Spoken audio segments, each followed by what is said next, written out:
Alright gang, here is a quick little video about the latest criminal conviction everyone is talking about, and that is that Hunter Biden was found guilty on all 3 felony firearms charges. But before we get there, this video is brought to you today by Blackout Coffee Company. Blackout supports this channel, veterans, soldiers overseas, and even your favorite gun rights groups through their GOA and FPC partner roasts. Their Father's Day sale is currently on, where you can get 16% off your order with code FATHER16.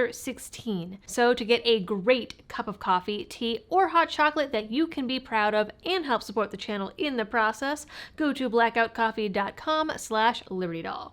Alright, so these charges stem from the day that Hunter Biden bought a revolver in a Wilmington gun shop in October 2018. He was an avid crack user at the time, said on the 4473 that he wasn't, and then painted himself as a legal gun buyer. Altogether, he faces a maximum of 25 years in prison and a $750,000 fine, which is a drop in his bucket. The verdict comes just 1 week after Daddy Biden said he won't pardon Hunter if he's found guilty, but Joe Biden could easily forget that, as he doesn't seem to remember where he is about 95% of the time.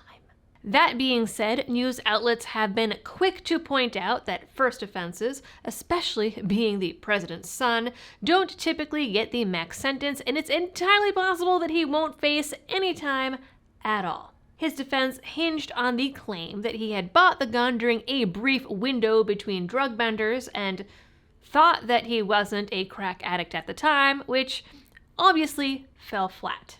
Now, I have some mixed feelings on this.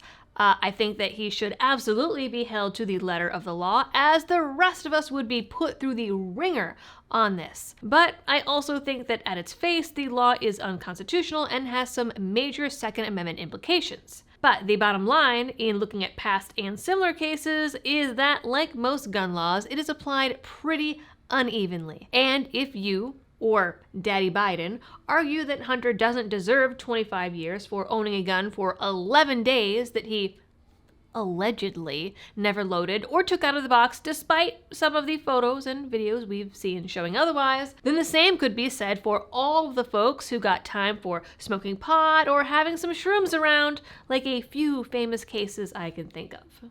It will be very interesting to see everyone's next move here, because no matter how you slice it, it'll be either Biden v. Biden or Biden v. the little people. Meanwhile, it took about 5 minutes for Democrats to come out of the woodwork and say, see, guys, nobody is above the law, and continue to use it as an argument to justify the Trump convictions. For that, I will simply direct you to this tweet from Greg Price, who sums it up perfectly. Hunter Biden being convicted of a firearms charge is the ultimate red herring of red herrings. The DOJ allowed the statute of limitations to expire on his most serious tax charges, buried evidence of the Biden's foreign bribery allegations, and attempted to give Hunter a sweetheart deal with broad immunity. Of course, as we know, that plea deal did not work out. David Weiss wouldn't go after him on the serious tax charges or on an FARA, because all of that would lead back to the shady business dealings involving his father.